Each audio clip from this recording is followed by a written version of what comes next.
So looking at the guys that came back, Stephon Gilmore and Eric Rowe, let's also phase this into our next segment, which is scouting the Denver Broncos, because they have returned to practice. So if they do play, which we'll get into if you don't want to get into if you guys expect them to, but the Patriots secondary has looked decent and they're definitely improved, and that came without these guys. I'm feeling like this offense could be a good ease back in for them, since the Denver Broncos offense is not that strong. I would hold out Rowe another week at least. I'd probably bring him to Denver with you just so he can be out there in case they need him against Mexico City. And we see him walking around the locker room and he does not. I don't know. I mean, we see a lot of guys limping in the locker room who play, but I think that it's smart to wait as long as you possibly can to bring him back, because they rushed him back with a groin injury last time. He came back too soon. He got injured right away. Yeah. And quite frankly, they don't really need him right now, because if Stephon Gilmore plays, which he said he will, he said when asked to play, then you've got Malcolm Butler. That was the Stephon confirmation Gilmore. that he will be in there. Yes. You've got Johnson Batamosi, who could be the third cornerback. Then you've got Jonathan Jones as that depth/special teams guy. So you can wait as long as humanly possible to bring back Eric Rowe, and you might even get into a situation where you only bring him back if you need him, because you don't technically really need 5 cornerbacks if Rowe's not going to play a lot of special teams out there. I guess this is the biggest one is Gilmore, who, because I would like to see him come back and have a game where he can kind of regain that confidence. The last time we saw him play, which we've talked about this a few times, was when he was covering Mike Evans in that Bucs game and did do well. But we need to see more of him than just how he can do when he's on man, and to see him be able to kind of, I don't know, I just feel like after being out for a few weeks, he's going to need to maybe shake some of the rust. You want to see the communication issues cleared up. Right. The ones that was really his big problem early in the season. It's not that he was getting just beat down the field by guys. He was in the wrong spot and he was doing the wrong things. At least it appeared that way from us watching it. And that's going to be the biggest thing to watch as he gets back in the lineup, which again we think he should be back in this weekend. We talked to Devin McCourty about this last week. I wrote about this before the bye, that the communication amongst the Patriots secondary has been great lately. They haven't had those kind of mental breakdowns. There have been a couple plays where just guys have gotten beat, which is going to happen, especially once you get further down on that depth chart. But putting a guy in Stephon Gilmore back in, who was, at least from an outside perspective, kind of the source of a lot of that kind of miscommunication and unrest in there.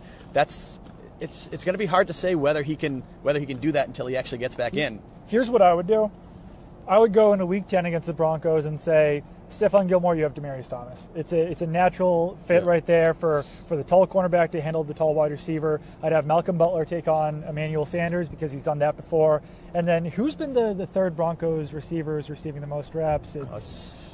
Is it Lattimore? No, it's not Lattimore. Is it Lattimore, or what's his name? The Benny Fowler, has he been in there too? He's been in a little bit. Well, whoever it is, then Johnson Batamosi or Jonathan Jones can take on that other guy because they have that mix of a tall cornerback and a short cornerback. So in this game, I would just play man, let Gilmore get his feet wet, get him back acclimated in the defense. Then you're spending the whole week out in Colorado Springs. You've got no distractions. These guys can be communicating all you want out in practice, in the hotel. There's no families. There's no nothing. Yep. So then you go into the Raiders game.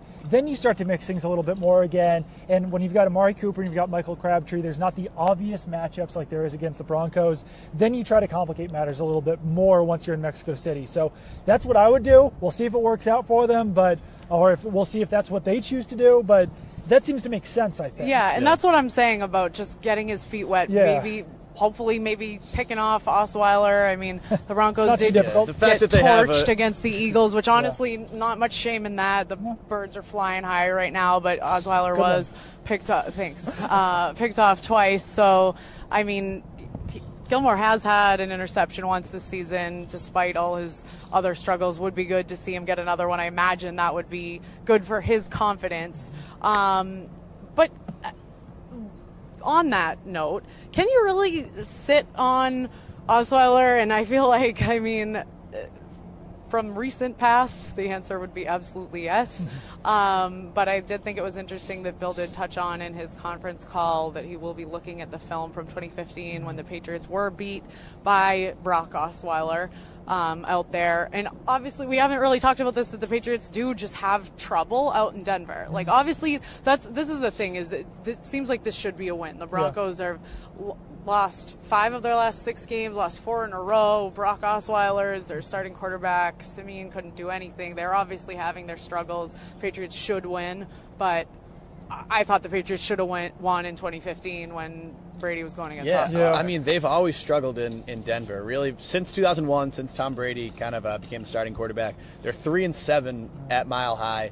The 3 games they've won, the Broncos quarterbacks were Danny Cannell, Tim Tebow, and Trevor Siemian last season. So basically, that's the worst possible Broncos teams you could be playing every other time they've lost, including 3 times in the playoffs, twice in the AFC Championship game. It's always a tough place for Belichick and Brady to play. It's really the only building that they consistently struggle in.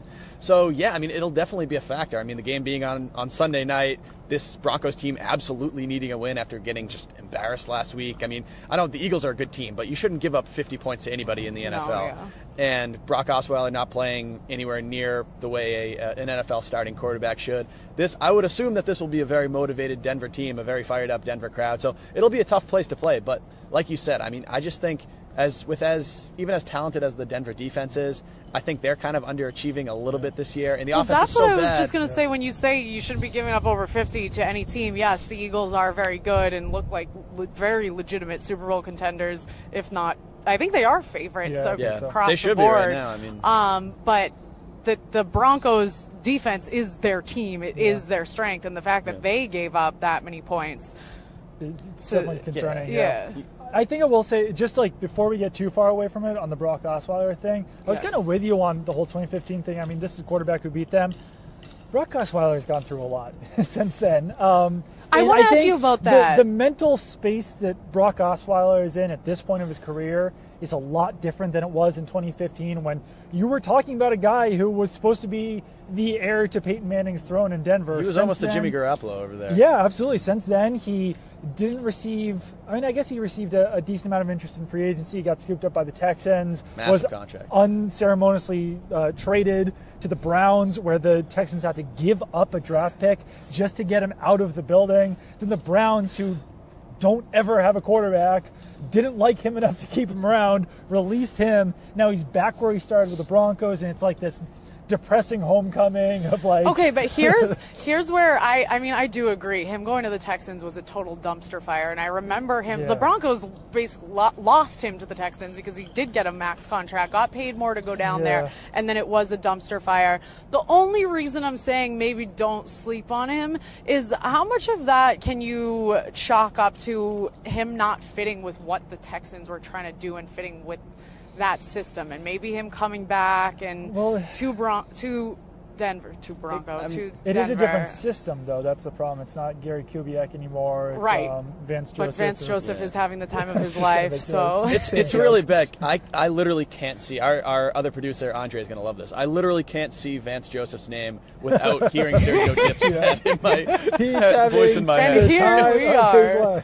I'm going to get so sick of it by Sunday. Yeah. But yeah, I mean, the fact that Osweiler has now flamed. You can see us now on the screen. He's flamed out now with 2 teams in the last 6 months, and really he couldn't start until week 8 here with Denver. Yeah, got beat up by Simeon. Basically, Simeon had to. I mean, Simeon threw 10 interceptions in 7 games. I think the Broncos basically had to bench him, or else the defense was going to riot. And then the only reason he's playing is because Paxton Lynch is still hurt too. So he's just it's a confluence of unfortunate events for Brock Osweiler. Hey, he's still in the league, so you got to say something about that, but.